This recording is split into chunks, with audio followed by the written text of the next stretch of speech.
Birth, life, death.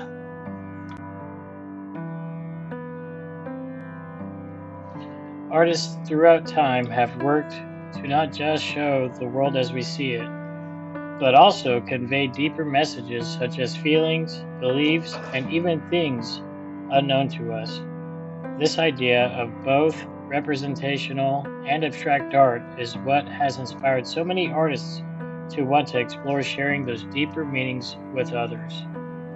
This must be why life and death are often the subject of many popular art pieces, due to complex feelings involved in each.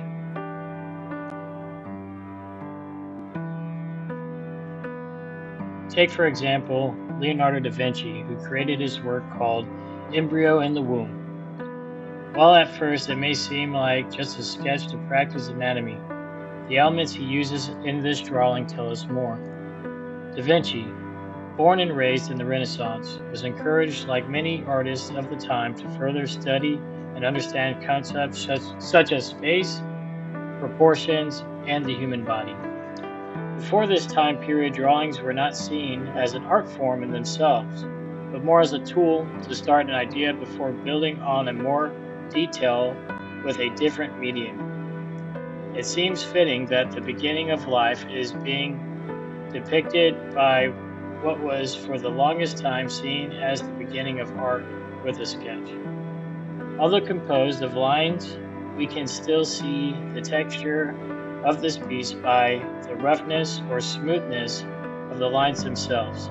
In addition of the form of shading Da Vinci used, known as hatching, and cross-hatching continues this pattern of lines that also add depth to the two-dimensional drawing. So what do we learn about Da Vinci's ideas of birth from this? He sees it as potential. While still very real and full of depth, this life has a lot that will build from form over time. But this is just the beginning. Moving on from birth into life growing up, a beautiful painting we can see on the subject is Thomas Cole's The Voyage of Life, Youth. Cole grew up in the early 1800s and, similar to Da Vinci, started his artistic journey at a very young age. His art was heavily influenced by the Romanticism movement, which encouraged close examination of landscapes, which brought new life to art centered around nature. His whole piece uses both light and implied lines to highlight a focal point of where the artist wants the audience to look.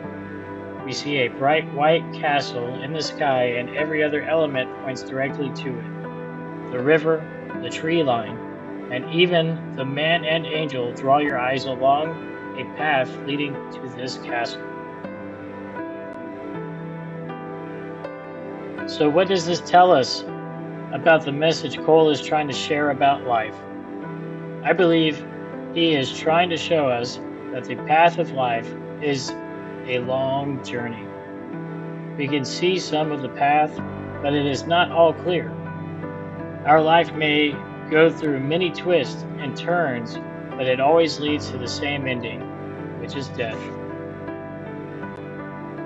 Death, like in life, is the last stage we all look at. An example of seeing death in art is Egon Schiele's Death and a Maiden. Schiele, born in Austria, is part of the Expressionism movement, where there is a shift of focus from art being a reflection of things seen to focusing on the internal aspects of an artist's being. That is why we can see more elements of abstraction in this piece compared to the previous two. This painting is full of both pattern and rhythm, as we see a repetition of colors and shapes throughout the piece, which creates an overall sense of unity. Color is also a big element in this work because it tells us a story. We look at the woman and her skin almost seems to be fading away into the white sheet. Meanwhile, the main subject in this dark color pops against the white, and the characters themselves draw your eyes throughout the entire painting. So we get a sense of the artist depicting the fading aspect of death and some of the chaos that comes with it.